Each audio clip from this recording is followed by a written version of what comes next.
This week in Flying Through Time, we'll be looking at the development of the US medium attack aircraft from the pre-World War II models to their developments in jet-powered light bombers. These planes fill the gap between the fast, incisive action of the fighter and the lumbering, concentrated firepower of the heavy bombers.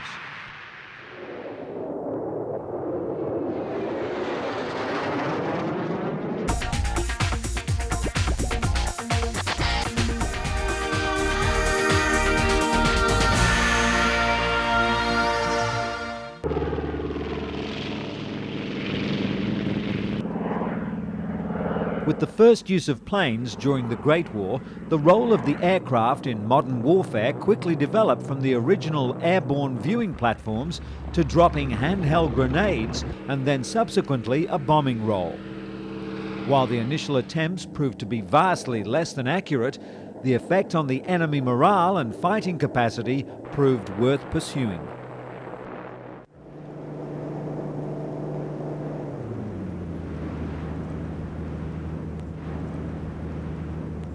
The US light bomber or attack role was filled by a number of aircraft during World War II. Three of the most notable were planes conceived before 1940.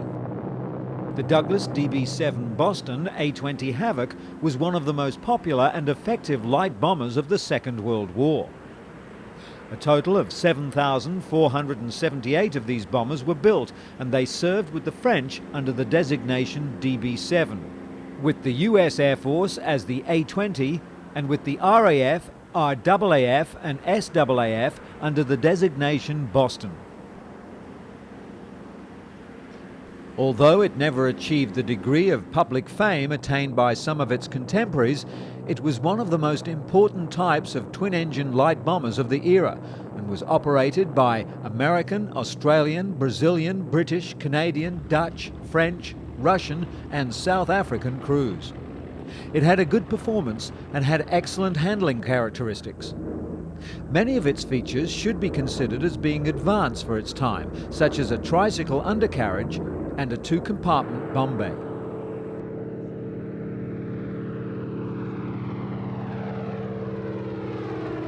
The A-20 was used extensively in the close air support role during the D-Day landings in Europe, and more than proved its worth in the subsequent military battles that followed.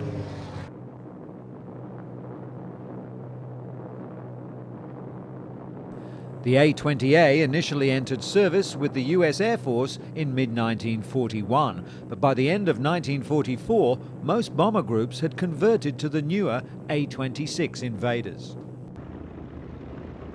In the autumn of 1940, Douglas began a preliminary design study to develop a single successor to the current Douglas A-20, Martin B-26 and North American B-25 bombers, none of which had yet entered service with the US Army Air Corps. The Martin B-26 Marauder was one of the most controversial American combat aircraft of the Second World War. It was primarily used in Europe and was in fact numerically the most important US Air Force medium bomber used in that theatre of action.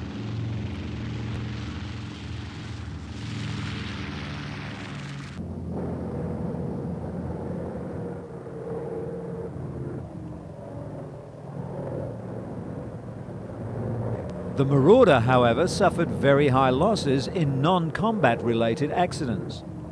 After extensive inquiries, it was concluded that there was nothing intrinsically wrong with the B-26, and therefore no reason why it should be discontinued. The problems were traced to the inexperience of both air and ground crews, and also to the overloading of the aircraft without upgrades in power plants. As a precursor of things to come, this was one of the first planes to require specific intensive training.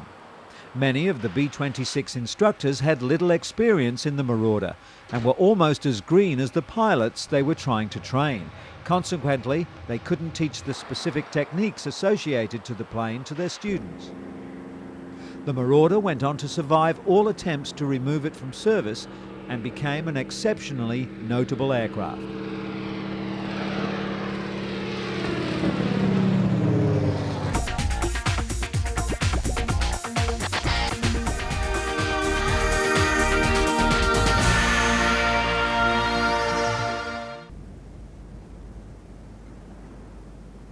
The Doolittle Tokyo raid was perhaps the most famous exploit of the B-25 Mitchell.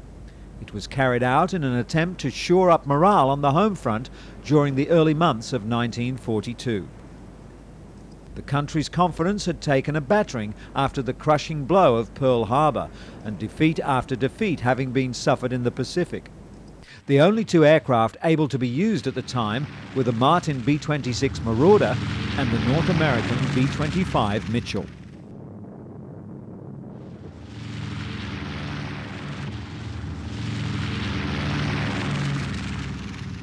As the attack would have to be launched from carriers, the B-25 was selected on the basis of its superior takeoff performance.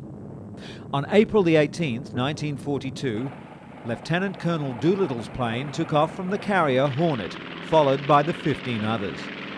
They headed for Japan, which was over 700 miles away.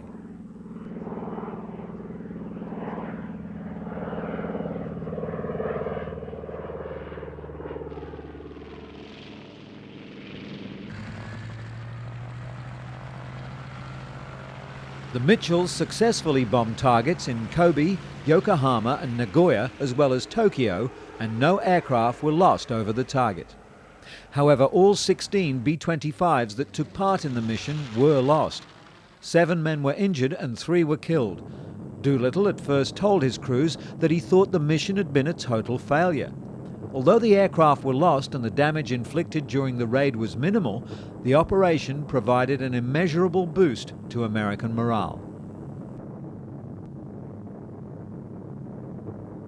The raid also made significant differences in the Pacific.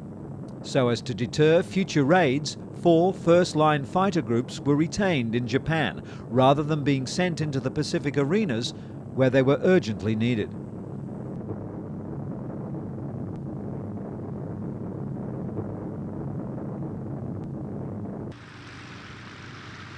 As the Pacific campaign dragged on, some adaptations were made to light bombers that proved very effective.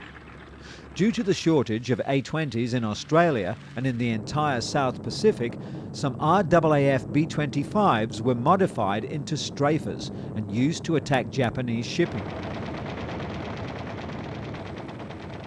The bombardier position was removed and replaced with a package of 4 fixed half-inch machine guns. In addition, 4 more fixed half-inch machine guns were installed in individual external blisters, 2 on each side of the fuselage. The Strafer B-25s proved especially effective in the role. In one attack in Rabaul, using skip bombing techniques to attack the ship's broadside, the fire from the 8 forward-firing machine guns prevented any effective return fire. Out of the original convoy of 8 destroyers and 8 cargo vessels that had departed Rabaul, all the transports and 4 of the destroyers were sunk or beached. It wasn't until the advent of the solid-nose B-25J that the power of the famous Townsville strafers was equal. Later adaptations of this concept were even to include a 75mm cannon.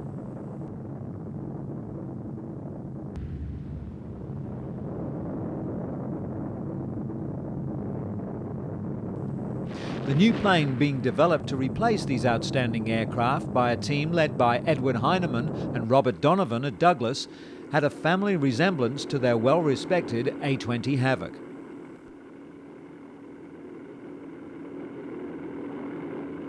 It featured a mid-mounted wing with a laminar flow aerofoil and was to be powered by a pair of 2,000 horsepower Pratt & Whitney R2800-77 air-cooled radials.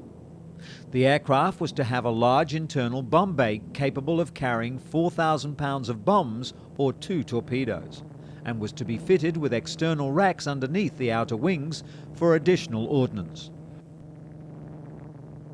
The crew of 3 consisted of pilot, navigator or bomb aimer, who normally sat on a jump seat to the right of the pilot but also had a position in the transparent nose, and defensive gunner sitting in a separate transparent compartment behind the bomb bay. The defensive armament was to be provided by a pair of remotely controlled dorsal and ventral turrets, each housing 2 half-inch machine guns and operated by the gunner.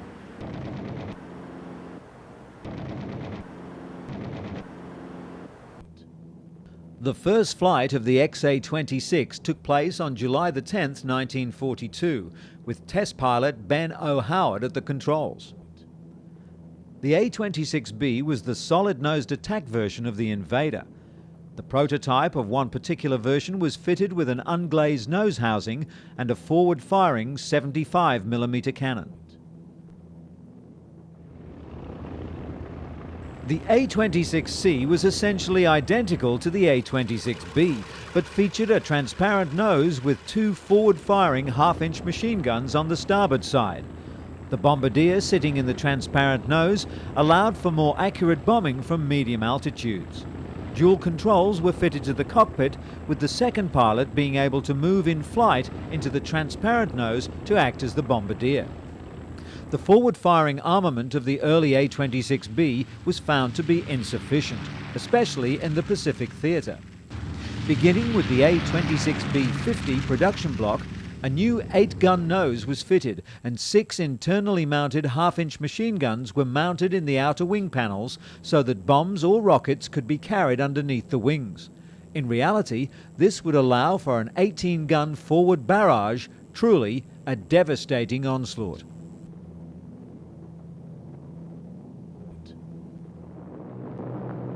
The Invaders served exceptionally well throughout the closing stages of the Second World War, to such an extent that when at the end of the war, when almost all other aircraft were deemed surplus and scrapped, the A-26s were retained in large quantities. The fate of the B-26 Marauder was not so grand. After the war in Europe was over, most of the Marauder-equipped units were quickly disbanded and their planes were scrapped.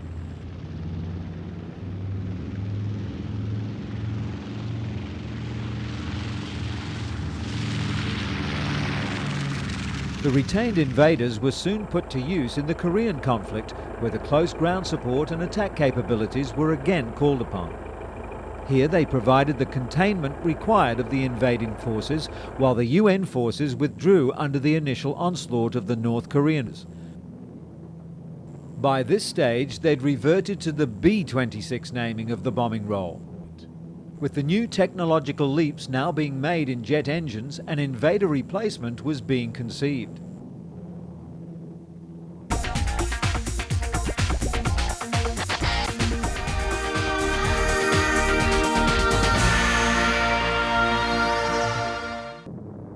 The B-57 had its origin in the Korean War, which broke out on June the 25th, 1950.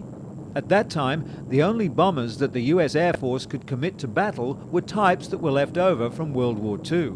In particular, the only light bombers available were the sturdy Douglas B-26 Invaders. The Invader had proved to be the only bomber suited to the night interdiction role in Korea. Unfortunately, the Invader was capable of visual-only operations and was available only in dwindling numbers. At the current attrition rate, it was projected that the B-26 fleet would be entirely gone by 1954. A modern replacement was urgently needed. In pursuit of a B-26 replacement, on September the 16th, 1950, the US Air Force issued a preliminary requirement for a light jet bomber with a service ceiling of 40,000 feet, a cruising speed of about 400 knots, a maximum speed of 550 knots and a range of 1,000 nautical miles. It was decided that the winning candidate would have to be selected exclusively from a list of existing designs, since an entirely new design would add years to the development schedule. Designs that would be considered were the Martin XB-51, the North American B-45 Tornado, and the North American AG-1 Savage.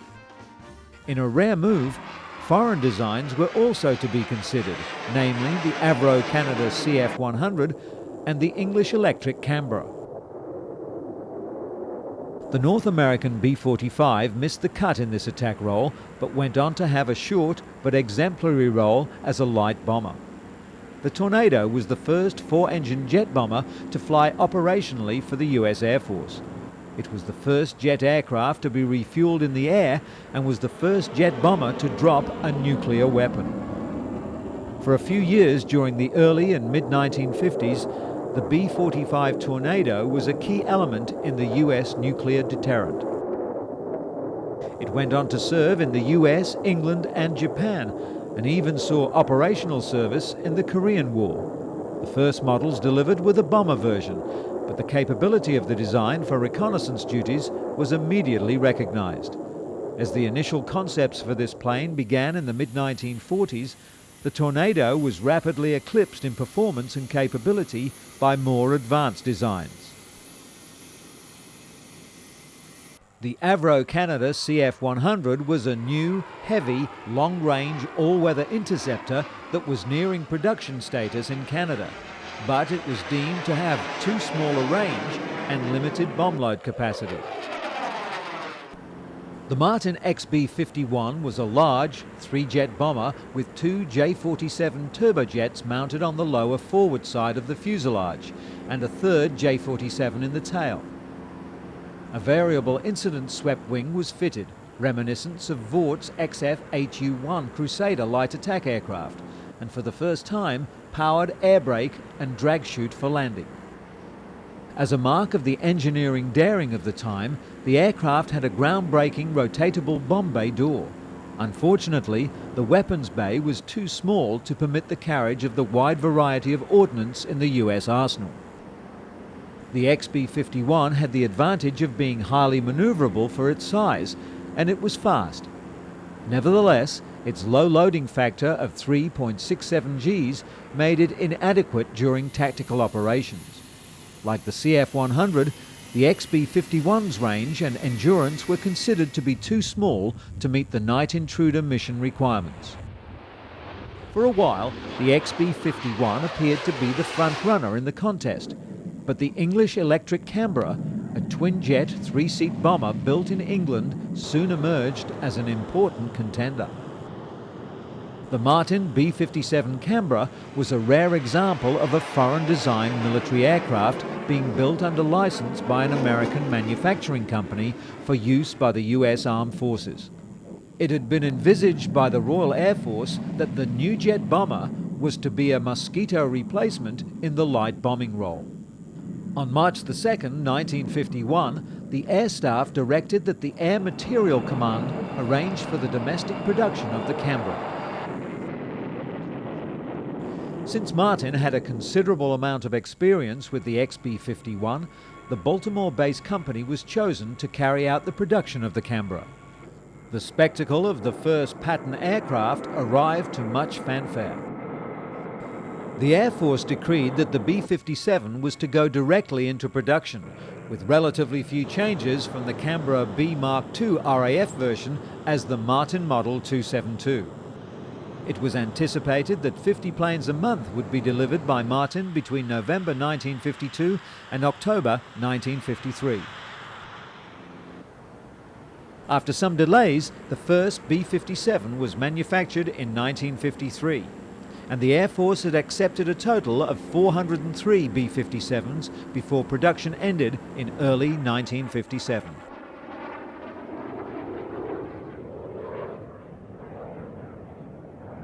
During the mid-1950s, the B-26 equipped US Air Force wings began to be re-equipped with jet-powered Martin B-57 and Douglas B-66 aircraft, and the Invaders were removed from frontline service.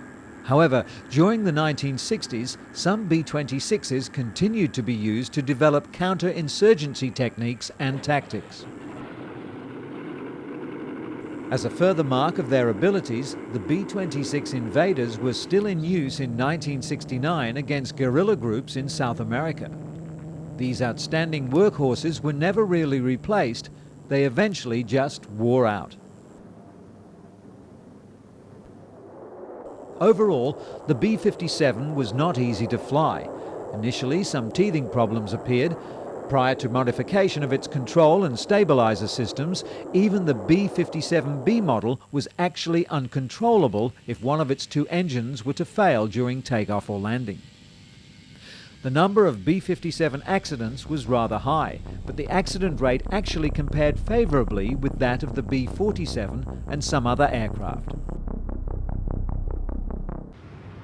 The initial A model ran to 171 units, but the B-57B units more reflected the interdiction roles that they were ordered for. The addition of the B-51's powered air brakes and a tandem seating arrangement rather than the original pilot and navigator stations gave the plane more of the look of its fighter options, though the black smoke from its cartridge starter still took new ground crew unfamiliar with it by surprise. Significant upgrading of the bomb ordnance, the addition of wing-mounted cannons and rockets also increased its abilities in the interdiction role. The B-57 continued to evolve over the years, even into a sailplane-style winged reconnaissance variant used in the same role as Lockheed's U-2. Operations with the final variant, the B-57G, continued until April 1972, when it was withdrawn from service in Vietnam and deactivated. Nevertheless, the B-57G was one of the first self-contained all-weather night interdiction bombers to serve with the US Air Force, and the operations that it carried out in Vietnam provided lots of useful information on follow-on weapon systems.